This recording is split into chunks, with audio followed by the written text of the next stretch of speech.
Kecewa dengan anggota Dewan, seniman di Blitar, Jawa Timur melakukan aksi di halaman gedung DPRD.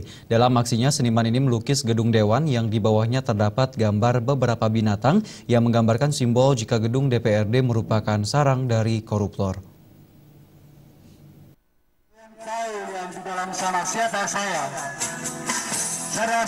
Beginilah aksi dua seniman di halaman gedung DPRD Kabupaten Blitar.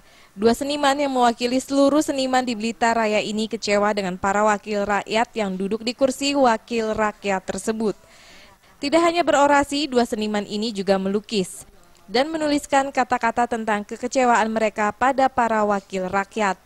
Seperti lukisan gedung DPRD yang di bawahnya juga diberi gambar beberapa binatang, seperti anjing, babi, serta tikus sebagai simbol bahwa gedung DPRD merupakan sarang para koruptor.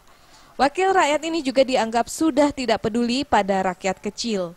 Namun sayang, aksi dua seniman tersebut tidak direspon oleh seorang anggota DPRD pun. Bahwa binatang tikus telah disepakati oleh masyarakat bersama, entah siapa yang memulai bahwa tikus itu adalah binatang pengerat. Binatang yang suka nyolong, mengerat apa saja yang dianggap dia itu enak, dianggap lezat. Nah, makanya ketika sekarang ini ada isu bahwa lembaga yang namanya Dewan Perwakilan Rakyat itu sebagai biangnya sarang tikus.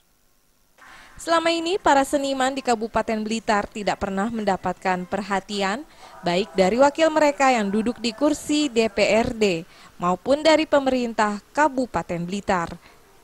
Dari Blitar, Jawa Timur, Hairul Abadi melaporkan.